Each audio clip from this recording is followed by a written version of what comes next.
নজর রাখবো বরাক উপত্যকার দিকে, কারণ সেখানে গ্রাম সহ জাতীয় সড়কের বেহাল দশা। দেখুন এই মুহূর্তে আমি যে দাঁড়িয়ে রয়েছি, যে কোনো মুহূর্তে পা পিছলে যেতে পারে, আর পিছলে গেলেই ব্যাস কেল্লা ফতে। এই যে ছবি আপনারা দেখছেন, যে বিধায়কদের একেবারে জলজল করছে মুখ, তাদের জন্যই আজকে বরাকবাসীর দুর্ভোগের অন্ত নেই। রীতিমতো কপাল পড়েছে বরাকবাসীর শুধুমাত্র এই 15 জনের কারণে।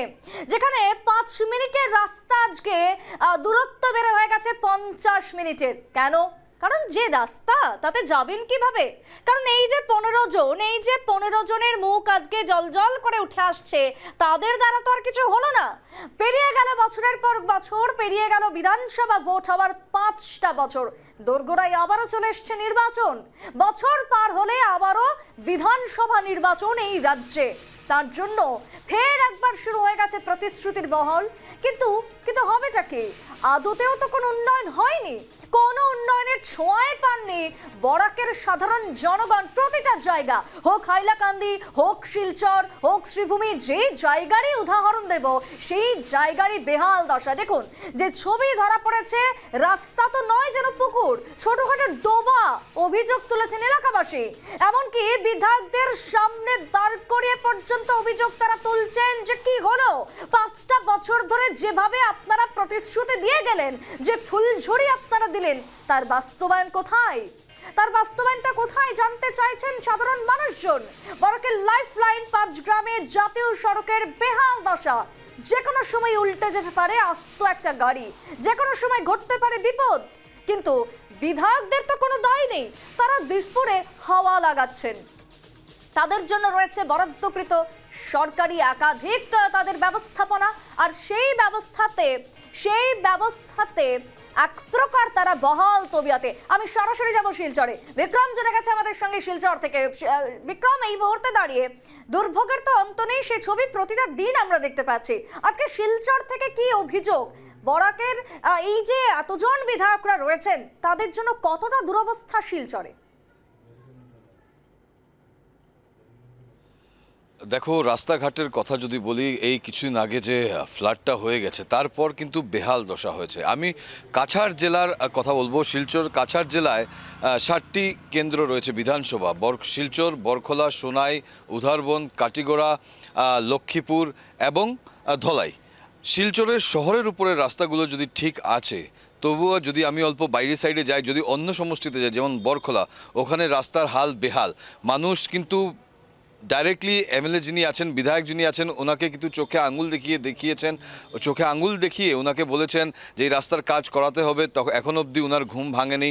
সেম যদি আমি বলি, কাটিগড়া সাইডের অনেক রাস্তা বেহাল। আমরা জানি জাতীয় সড়কগুলো বন্ধ হয়ে রয়েছে, এক সাইডে ধস পড়ে জাতীয় সড়ক বন্ধ হয়ে গেছে, দ্বীপে পরিণত হয়ে গেছে পুরো বরাক ভ্যালি। আর এখান থেকে আওয়াজ উঠেনি কিন্তু একটা বিধায়কের, যে খুব শিগগিরই কাজকে ঠিক করে দিসপুর থেকে কাজ এনে এখানে মানুষের সুবিধে করার জন্য কিন্তু সেই আওয়াজটা উঠেনি বলেই এখানে মানুষরা অভিযোগ করছে। সুপ্রীতি, আগামী তাই জনগণের অভিযোগ কি রয়েছে, যে এই যে এতগুলো বছর পেরিয়ে গেল, তারা তো প্রতিশ্রুতি দিয়েছিলেন কাজ হবে, উন্নয়ন হবে, কিন্তু তার কি বাস্তবায়ন ঘটেছে এক ফোঁটাও? দেখেন, অনেক আশা করে বিভিন্ন জায়গায়, আমি কাছাড় জেলার কথা বলি, 2-3টা সমষ্টিতে কিন্তু কেউ বিজেপির থেকে আছেন, কেউ এআইইউডিএফ থেকে আছে, কেউ 2জন কংগ্রেস থেকে আছেন। এইখানে তারা কিন্তু মানুষ যারা রয়েছেন তারা কিন্তু তাদেরকে নিয়ে শান্তিতে নয়। তারা অনেক আশা করে, বরখলাতে যেমন চেঞ্জ করেছে, আগে বিজেপি ছিল, তারপর কংগ্রেস এনেছে, সেই তারা এখানে দেখলো যে এই বিধায়ক কাজ করেন কিনা, ওখানেও কোনো কাজ হলো না। সোনাই সমষ্টিতে যদি কথা বলি, এখানে এআইইউডিএফের বিধায়ক রয়েছেন, ওনাকে ম্যাক্সিমাম টাইম গুয়াহাটিতেই দেখা যায়, নিজের সমষ্টিতে ওনাকে পাওয়া যায় না, অ্যাবসেন্ট বিধায়ক বলে বলা হয়, মানুষের সাথে যোগাযোগ নেই। খলিল উদ্দিন যিনি কংগ্রেসের বিধায়ক এখানে কাটিগড়া সমষ্টিতে রয়েছেন, আপনি দেখেন এখান থেকে 5 গ্রাম থেকে যে রাস্তাটা এই ফ্লাডের পর আবার সেই পুরনো যুগ ঘুরে এসছে। কাট্টাখাল থেকে 5 গ্রাম ধলেশ্বর যেতে যেখানে লাগতো 10 থেকে 15 মিনিট ম্যাক্সিমাম, এখন সেখানে লাগে 45 থেকে 50 বা 60 মিনিট, 1 ঘন্টার থেকে আধা ঘন্টা। এই শুধু ছোটো মাত্র একটা জায়গায় ক্রস হয়, পুরো রাস্তা তো নেই এখানে, খাদ হয়ে পুকুর হয়ে গেছে পুরো রাস্তাটা। সেম আমি ধলাইয়ের বিভিন্ন জায়গা আছে ওখানে কাজ হয়নি, কিছু জায়গা কাজ হয়েছে, অনেক ভেতরের রাস্তাগুলোতে কাজ হয়নি, সোনাই সমষ্টি কাজ হয়নি, শিলচর টাউনের উপরে কিন্তু কাজ হয়েছে। ধন্যবাদ তোমায়। এই মুহূর্তে দাঁড়িয়ে কাছাড় হোক, শিলচর হোক, প্রতিটা জায়গার একই রকমের ছবি, একই রকমের অভিযোগ। এবার আপনাদের নিয়ে যাবো হাইলাকান্দিতে। নীলোৎপল জুড়ে গেছে আমার সঙ্গে এই মুহূর্তে দাঁড়িয়ে। নীলোৎপল, তোমার জায়গার অভিযোগ ঠিক কি রয়েছে, সেখানকার কতটা দুরবস্থা জনগণের? নিশ্চিতভাবে বলতে হবে যে জনগণের দুর্গতি বলতে হবে। এখানে হাইলাকান্দিতে 3 জন বিধায়ক আছেন, দুর্গতির অন্ত নেই, এবং রাস্তাঘাট, পানীয় জল, এই দুটো প্রধান সমস্যা দেখা দিচ্ছে হাইলাকান্দি জেলায়। 37 নম্বর জাতীয় সড়ক 5 গ্রামের খুবই ভয়াবহ রূপে ছিল। নিউজ লাইভ বাংলা সেই সংবাদ পরিবেশন করার পর আজ থেকে সেখানে মেরামতির কাজ শুরু হয়েছে। 2 নম্বর কথা হচ্ছে যে জলের আকাল আছে হাইলাকান্দিতে, প্রায় প্রত্যেক গ্রামে ভেঙে পড়েছে এবং নজর দেওয়ার প্রয়োজন রয়েছে। বড় কথা হলো যেগুলো গ্রামীণ পথ আছে, পিডব্লিউডি পথ আছে, সেগুলো বন্যার পর দেখা গেছে আরো বিধ্বস্ত রূপ নিয়েছে, এবং সেদিকে কখন ডিবিএম এর থেকে, দুর্যোগ মোকাবিলা বিভাগ থেকে সেগুলো কাজ হাতে নেওয়া হয়, মেরামতির কাজ, সেটা দেখা লক্ষণীয় হবে।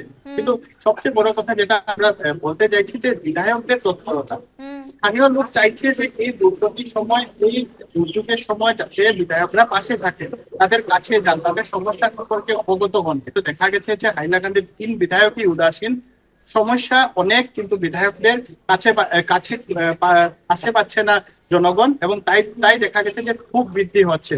এখানে বলতে হবে যে হাইলাকান্দির 3 জন বিধায়ক রয়েছেন, 3 জন বিধায়ক এআইইউডিএফ দলের, এবং এআইইউডিএফ দল এখন দেখা যাচ্ছে প্রায় নিচে যাচ্ছে আসামের রাজনীতি থেকে, এবং এমন সময় দেখা গেছে যে বিধায়করাও তাদের কর্তব্য থেকে দূরে সরে যাওয়ার চেষ্টা করছেন, কারণ আগামী নির্বাচনে তারা সেই এআইইউডিএফ দল থেকে ভোট টিকিট পাবেন কিনা তা নিয়ে নিশ্চিতভাবে কিছু বলা যাচ্ছে না। কিন্তু দুর্গতিতে ভুগছেন জনসাধারণ, দুর্গতিতে ভুগছেন হাইলাকান্দির জনসাধারণ 3 বিধায়কের জন্য।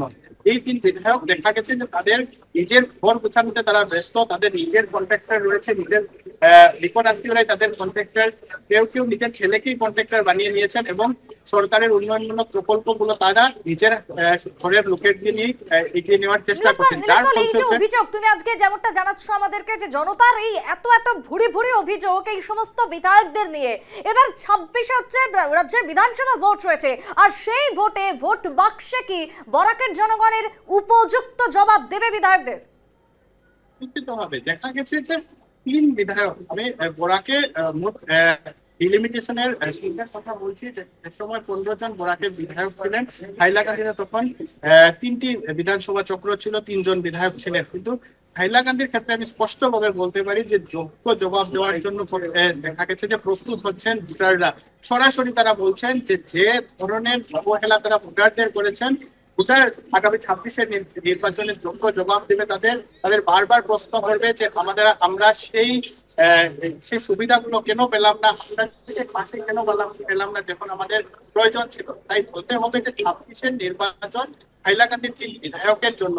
পুনরায় তখন যারা ভোটারের কাছে যদি যেতে চান, তাহলে তাদের দেখা যাবে তাদের অনেক প্রশ্নের সম্মুখীন হতে হবেন, এবং সে সময় তারা সেই প্রশ্নগুলোর উত্তর কিভাবে দেন তা দেখা লক্ষণীয় হবে। সুপ্রীতি, বেশ, ধন্যবাদ নীলোৎপল তোমায়।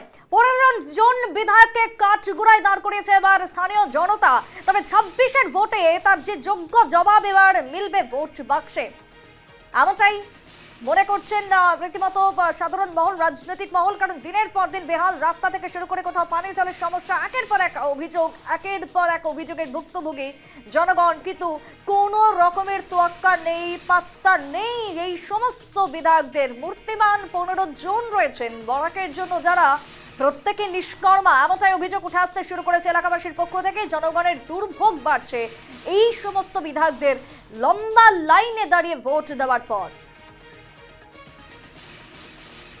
এই মুহূর্তে দাঁড়িয়ে যে খবরের দিকে আমরা নজর রাখছি, বরাকের মানুষ তাদের পরিত্রাণ কবে হবে, কবে এই দুর্দশা থেকে তারা মুক্তি পাবেন জানিয়ে উঠে আসছে একের পর এক প্রশ্ন। তবে সময় এসে গেছে এবার জবাব দিন বরাকবাসী, জেগে উঠুন বরাকবাসী, এমনটাই দাবি উঠতে এবার শুরু করেছে। আমি শ্রীভূমিতে যাব এবার, হাইলাকান্দি দেখালাম, কাছাড়, শিলচর, এবার শ্রীভূমি, সেখানকার ছবিটা কিরকম। অসীম রয়েছে এই মুহূর্তে আমার সঙ্গে। অসীম, শ্রীভূমির অভিযোগ এবার কি রয়েছে তোমার থেকে আমি জানতে চাইবো। এত বিধায়ক বরাকের জন্য দেওয়া সত্ত্বেও কোন রকমের কি লাভ হলো শ্রীভূমিতেও? হ্যাঁ সুপ্রীতি, দেখো বরাক উপত্যকার অবস্থা কিন্তু খুবই খারাপ। স্থানীয়রা বিধায়কদের বারবার বলে আসছিলেন যে বরাক উপত্যকা যেহেতু এবার দ্বীপে পরিণত হয়েছে এবং চারদিকে শুধু বন্ধ এবং বন্ধ, রেল যোগাযোগ যদিও গতকালকে শুরু হয়েছে কিন্তু সড়ক যোগাযোগ এখনো কিন্তু বিচ্ছিন্ন হয়ে আছে। কারণ যে বিকল্প যে সড়ক, সেই সড়ক পথ দিয়ে কিন্তু এখন বর্তমানে জিনিসপত্র আসছে, কিন্তু দেখা গেছে যে কিছু নিত্য প্রয়োজনীয় যে জিনিস সেইগুলো আসছে, কিন্তু এখানে কুরিয়ার ব্যবসায়ীরা কিন্তু বিপাকে পড়েছেন। কেননা শুধু খাদ্য সামগ্রীর বাইরে কিন্তু অন্যান্য জিনিস কিন্তু এই মুহূর্তে বরাক উপত্যকায় পৌঁছছে না। বিভিন্ন ব্যবসায়ীরা তাদের যে প্রয়োজনীয় যে সমস্ত সামগ্রী, ব্যবসায়িক সামগ্রী, সেইগুলো তারা কুরিয়ারে কিন্তু বুক করেছিলেন এবং বিগত 15 দিন থেকে দেখা গেছে যে বরাক উপত্যকায় কোনো কুরিয়ার সামগ্রীর গাড়ি বরাক উপত্যকায় পৌঁছছেন না, যার জন্য কিন্তু ব্যবসায়ীরা মাথায় হাত বা এবং বিভিন্ন লোকজনও যারা তাদের নিত্য প্রয়োজনীয় জিনিস বিভিন্ন কুরিয়ারের মাধ্যমে নিজের ঘরে আনতে চাইছেন বা দোকানে আনতে চাইছিলেন, তারাও কিন্তু এই মুহূর্তে বিপাকে। বরাক উপত্যকার 2 জন করে মন্ত্রী আছেন, 4 জন করে এমপি আছেন বরাক উপত্যকায়, তারপরেও দেখা গেছে যে, এবং বিধায়কের কথা তো আমরা বাদই দিলাম, কিন্তু বিধায়ক, মন্ত্রী এবং এমপি থাকার পরেও কিন্তু বরাক উপত্যকার জন্য কিন্তু কেউ কথা বলার কেউ সাহস নাই বা কেউ কথা বলেন না, সদিচ্ছার অভাব। দেখা গেছে যে বরাক উপত্যকা যখন ট্রেন এবং সড়ক যোগাযোগ বিচ্ছিন্ন হয়েছিল তখন কিন্তু যে একমাত্র পরিষেবা ছিল সেটা ছিল বিমান পরিষেবা, এবং সেই বিমান পরিষেবার ক্ষেত্রেও দেখা গেছে যে বিমান পরিষেবায় কিন্তু আকাশ ছোঁয়া টিকেটের রেট, যার জন্য কিন্তু মধ্যবিত্তরা কিন্তু বিমান পরিষেবা লাভ করতে সক্ষম হননি, কারণ তারা এটা তাদের বাজেটের বাইরে।